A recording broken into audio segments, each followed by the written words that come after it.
Wow. Wow. Guys, welcome back. Welcome back. And matter of fact, let me welcome myself back. It's been a long time. It's been years. I mean, we need to catch up. So let's get into it. And this time when we catch up, it's not gonna be the last. Y'all gonna be seeing a lot of me. So let's get into this right here, right now. To start, let's take a trip down memory lane. Because let's talk about this.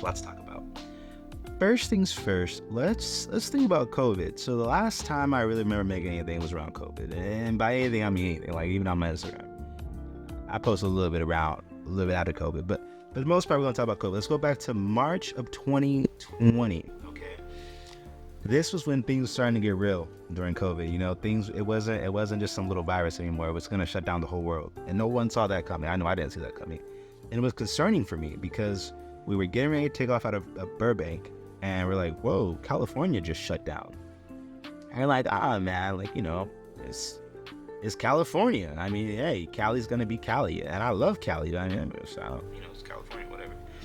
And then we land in Phoenix and the rest of the country shut down and the world is following too. I said, this ain't good. And by the time we get to our cars, we have this company email. It says, guys, couple hours, everybody on your phone, this is serious. I said, here we go. And they pretty much explained how demand had quickly died. I mean, quickly. I mean, this was worse than anything the airline industry has ever seen. You know what I mean? Dead. Ain't no demand. People ain't booking flights. And that means if people ain't booking flights, we ain't making money, you ain't getting paid. So we got to figure this part out.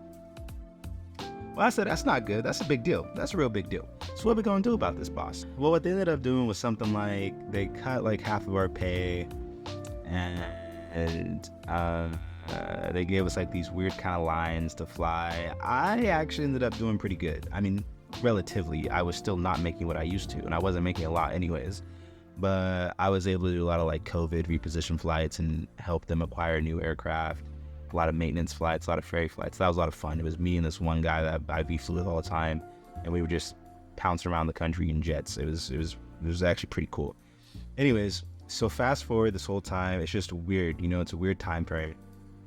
And October of 2020 comes around, and you know the government is about to expire its paycheck protection money or something like that.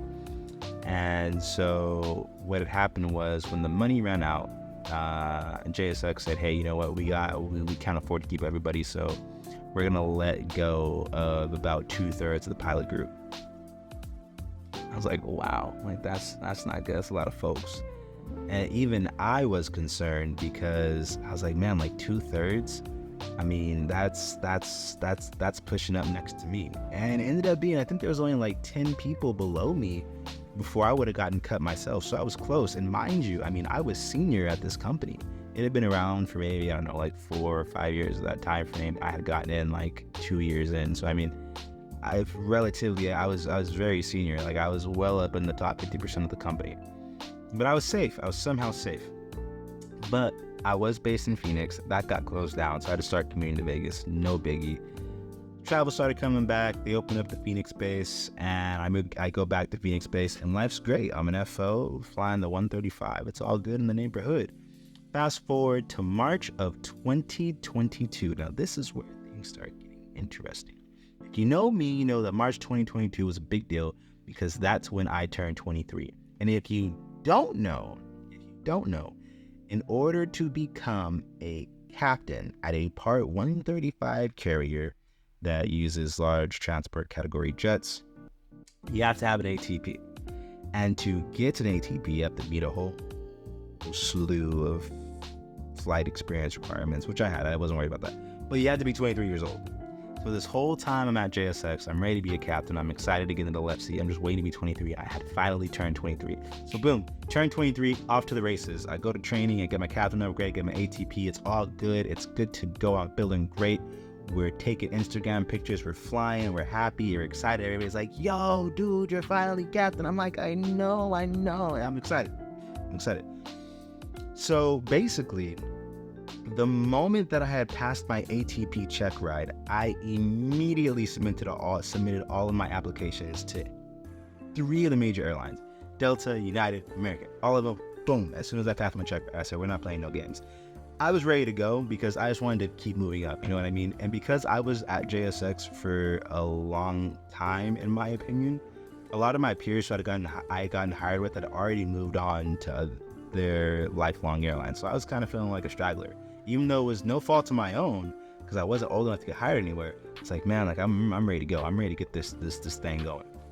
So I applied to them all, and I get an email back from Delta. I was like, oh wow, Delta. Okay, that's cool. I like Delta. So I do their pre-screening for the interview process. It's like you can take a couple of tests and some stuff like that.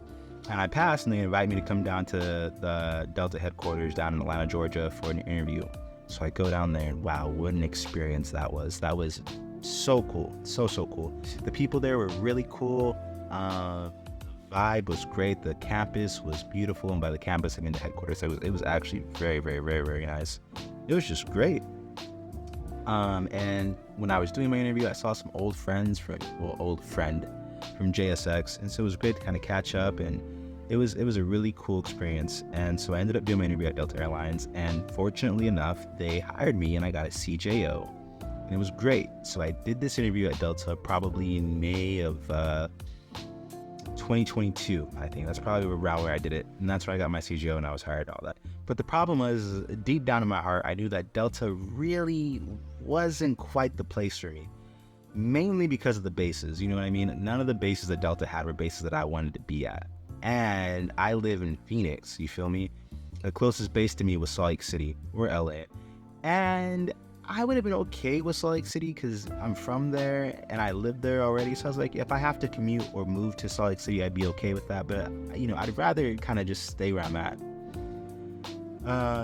But Delta Airlines had this 3 to 4 month wait that you had to do before you got into a class because there's just so many pilots that were hiring. And based upon that time frame, I would have been looking at actually getting on property at Delta Airlines with a class date around October, mid to late October. Now this is important, remember that I said this. So fast forward, we're skipping some months. It's August 20, okay? And it's OBAP season. If you don't know what OBAP is, Organization of Black Aviation Professionals, I believe it's what it stands for. I might be having the verb drop a little bit wrong, but just look up OBAP, O-B-A-P. You'll figure it out. It's OBAP season. And one of the recruiters at JSX, we'll call him B. B said, hey bro, do you want to come down to OBAP and recruit on behalf of JSX? So, oh, of course. Like, I actually did. I love recruiting and I love doing interviews. I was like, oh, this is actually right up my alley. This is great. And I can use OBAP as an opportunity to network and go talk to American. And at the time, I was still considering FedEx. So to go talk to those 2 carriers and see what I can do to get myself hired. So we go there, and B also invited our boy. Now, again, if you B and E are watching this, you guys know who you are, so shout out to y'all. But we walk into OBAP, and I look around, and I tell E, I said, all I see is dollar signs. That's it, dollar signs. I see nothing but money in here, because this is the best opportunity me and you are going to have in a long time to score a new job. And I was like, we don't leave here without a new job. We have messed up severely. So fast forward, we're at the booth in the uniform. You have the polo and the slacks. You've seen the JSX uniform. If you haven't, look it up or just go to my Instagram. You'll see it. It's not the traditional uniform, but I liked it. I really liked it. And we're recruiting. And thanks to B, I mean, B knows everybody, man. So he helped me kind of finesse my way into a meet and greet for American Airlines. And I was like, oh, this is perfect because I really wanted American. And I had just upgraded captain. I had a little bit of captain time. Maybe 200 hours at the most. I didn't have a lot of captain time, but I had 1,400 hours of jet time, 1,500 hours of jet time. I had a lot of jet time. And my total time, probably 18 or 1900 total time at that point. Because I think when I got hired at Delta, I got hired with about 1,700 hours of total time. So I didn't have a lot of time relative to my peers, but I had in my opinion, a really solid resume because I had a ton of jet time. I had a ton of volunteer experience. So I thought it was good. I had done a lot at JSX to kind of build a resume up. I'd done a lot of things there. So I do the meet and greet at American, and it goes good. We're talking, we're having a good time, chit-chatting back and forth. And one of the pilot recruiters he was actually the main pilot recruiter, the manager of pilot recruiting at American Airlines. I talked to him, and he's like, yeah, we'll reach out and, see where it goes. And I'm like, wow, this is great. In my head, I'm thinking maybe in a week or two, or in a month, or in 2 months, they're going to reach out to me with an email saying, hey, we'd like to consider you for an interview, knock out some tests. That's all I wanted. I was like, this is great, because prior to this point, American had given me no kind of nothing. Like, they weren't worried about me at all. So I was like, finally, I'm on their radar. And I was chilling. I was happy. I was as ecstatic as could be. So I walked back to the JSX booth, same day. Walked back, talking to guys, try to get them to come to JSX. And a nice lady comes over, and she says, I'm looking for Jaden. I said, oh, hello there. That's me. Hi. And she said, are you willing to do your HR interview at this moment? And I said, of course. That's not even a question. 100%. I'm ready right here, right now. Let's get this. Let's do it. I'm ready. And so, I go to my boss, the other recruiters, and I say, hey, can I excuse myself for a second? I got some business to attend to. And I'm like, yeah, dude, go ahead. So I go and I do my HR interview for American Airlines, and it was fantastic. She was really cool. They asked, some basic HR questions. And they say, well, hey, listen, we'd really like to invite you for the pilot interview if you want to do that tomorrow. Now, the pilot interview is when you, being the candidate, sit down with one or two other pilots, and you talk about emergency situational awareness and how you would handle this captain if they did X, Y, and Z, it's stuff like that, to see if you're somebody who they'd want to fly with, So I said, oh, totally, let's do this, because I can go home now and I can shave the beard, put the suit on. I don't know if I shave my beard or not. I'm not really sure. But because for context, at JSX, you can have a beard, and you can have tattoos visible. A lot of airlines don't fly with that. So when you do the interview, you kind of want to make sure that you're in line with what they would expect you to look like when you work for them. You know what I mean? So anyway, I get the suit look all sharp and stuff. I come back the next day for the interview, and the interview was amazing. I'm not saying amazing on my end, but the people who interviewed me, the interviewers, were amazing. It was two pilots, and they were just talking, and they were like, hey, Matt, so tell me what would you do in this situation, that situation, this situation. And what was really great is that my experience was at JSX, so even though I was flying a jet, we operated between, I would say the way our operation was half airline and half charter, it was operationally in between there. And so there were some questions that they asked that a traditional 121 pilot would answer it a certain way compared to how I would answer it, be a little bit different. And it wasn't wrong, it was just different. And so whenever I would give that answer, I'd be like, hey, based on my experience, blah, blah, blah, blah, blah, blah. And that was cool. And then if there was something that they wanted me to touch on, they would kind of hint you that way. So we go through all that. It takes 30 or 45 minutes. And then the rest of the time, I'm interviewing a total of an hour and 30 minutes. We're just talking, we're exchanging experiences. We're talking about life. We're talking about flying. We're talking about our job. We're talking about the airline. They let me ask some questions that I had, because I had questions and concerns about joining American Airlines, because I had a CJO at Delta. So I was like, what company am I going to go for? Which one's a better fit for me? And I was able to ask some really important questions around my mind and kind of help settle the nerves a little bit, if you know what I mean, as far as picking which company I wanted to go for. And at this point, I didn't know if I was going to get hired, but I at least wanted to start preparing myself as to whether or not if I'm going to go for Delta or American. All that goes well. They're like, hey, man, we'll see where it goes, but I think you did a good job. I'm like, okay, cool. So I walk out, and another recruiter gives me this card, and he says, hey, come join us at this ceremony later on. And I think it was later that day or the next day, I'm not sure. I'm like, oh, okay. And there was never an official oh, you're hired. But when they say come to a ceremony, I'm like, y'all didn't invite me to a ceremony for no reason. You feel? You did. Good. So I showed up to the ceremony. Of course I did. And we walk into the room where they had originally interviewed us, and it's just the candidates. We're all kind of sitting there. We have an idea of what's going on, but we're not 100% sure yet. We're talking, chatting, networking. And one of the recruiters walks in. He says, welcome to American Airlines. You guys did it. You guys made it. Congratulations. You're home. And it was an exciting, thrilling moment to officially be welcomed to the American Airlines family. It was great. They said, follow us. I said, follow y'all? They said, yeah, follow us. I said, okay, all right. So nobody's walking, so I'm like, whatever, I'll lead the pet. So we're walking over there. We're walking down this hall, and OBAP is at this really large resort in Phoenix, right? So we're walking down this hallway to the main convention room, and we get to the 2 double doors between us and the convention room. And they say, well, open the doors. I'm like, oh, whatever. And again, I'm in the front, so I'm like, whoop, scared. And as soon as we open up those doors, man, I kid you not, confetti, room, lights, cameras, action, people, congratulations, welcome to American Airlines. It was insane. Like, and they're recording all this too. I mean, I still in my head, I still can't believe it, because in no way was I expecting that. It was wild. And here you guys go for proof. We're happy to present 43 job offers. So all of you have a job offer with American today.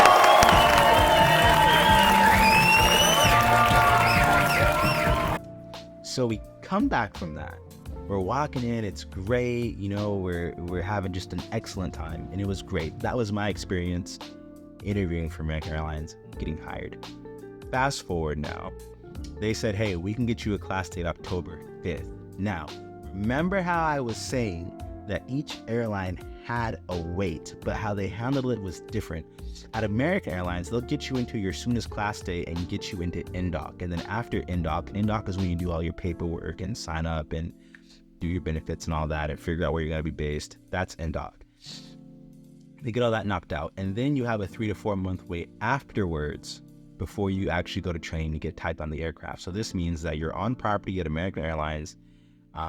You have that union protection, which is great. And you're also getting paid. You're getting paid. So after we had NDOC in October, I went home for 3 to 4 months, paid, chilling. I mean, that was fantastic. I don't even remember what I did. I don't even think I was even doing anything.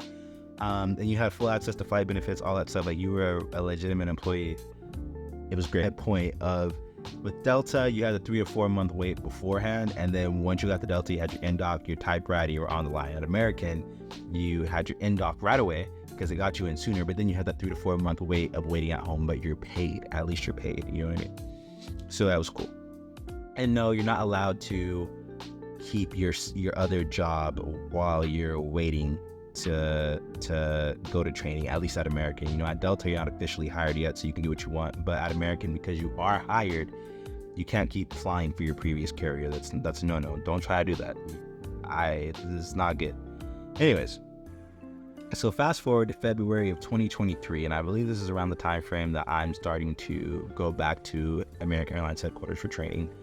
And I was assigned the 737 out of LaGuardia. Now, I was kind of bummed out because, for one, I live in Phoenix, so I wanted Phoenix base, and two, I wanted the Airbus because at American Airlines, the Phoenix base is only for the Airbus A320. So if you're not on the Airbus A320, you're not going to be based in Phoenix, point blank simple. Even though the 737 does a lot of flying out of Phoenix, as of this point in time, it is still not a base at American Airlines on the 737. It's weird, I know. There's rumors that it's coming, but those are just rumors. So anyways, fast forward, we knock out our training, we do our tire frab, we do our OE. It was great, it was cool. The captains were cool, the trainers were cool, the pilot examiners were cool. It was great, phenomenal, loved it. I get a crash pad in LaGuardia, well, actually right next to JFK. And at first I was like, this is gonna suck.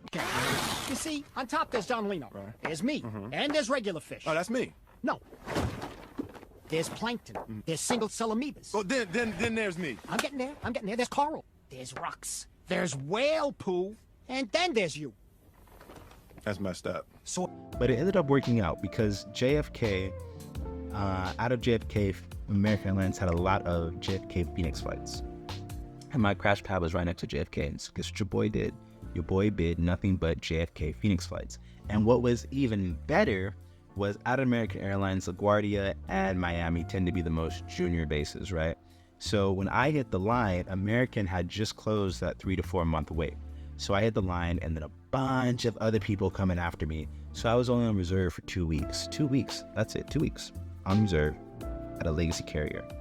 And then after that, I had a line. So I've just bid these Phoenix flights. I would do JFK Phoenix in the morning, The next day, I'd hop around the West Coast. And the day after that, we'd go Phoenix JFK, and then I'd be done. And then I would come back home or try to pick up something at the pin.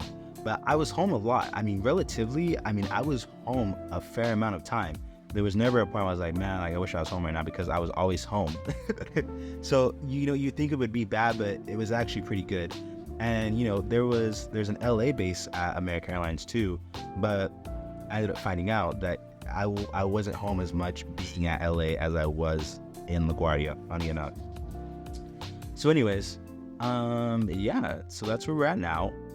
I was awarded Phoenix A320, I want to say in like January or February of 2023. And I got withheld. And withheld means that they just won't send you to training for X amount of time because there's too much backlog. Okay, whatever. So I was commuting to LaGuardia, JFK, all that stuff for about a year and a half. It kind of sucked, but that's life. But it was good. I love American Airlines. The people who I work with are great. It was just really cool. It's been a great experience. And the contract came through about 9 months of me being there. And while it had some downfalls, overall it was good. We got a nice pay raise. There were some cool benefits that I've already taken advantage of. It wasn't on par with Delta United's contract. That's a whole other story that we can get into on a different video. We're not going to talk about that on this video. But yeah, we can get into that later. But it's been great. The company itself has been great. It's been amazing, and I love it. So yeah, guys, that has been our journey from where we were to where we are now. That's how we did it. Moving forward, goal is to be consistent with this channel and really grow it into an aviation, automotive, talk and shop talk. I don't know how that saying goes. Kind of place, where we can just have a good time. That's the goal, guys. So yeah, as always, like, comment, subscribe. If you have any questions, the best way to reach me is on Instagram, and the Instagram link is in the description, as always. And we also have a TikTok, so follow your boy. As always, guys, thanks for watching. Catch you on the next video, and have an excellent day. See you guys later.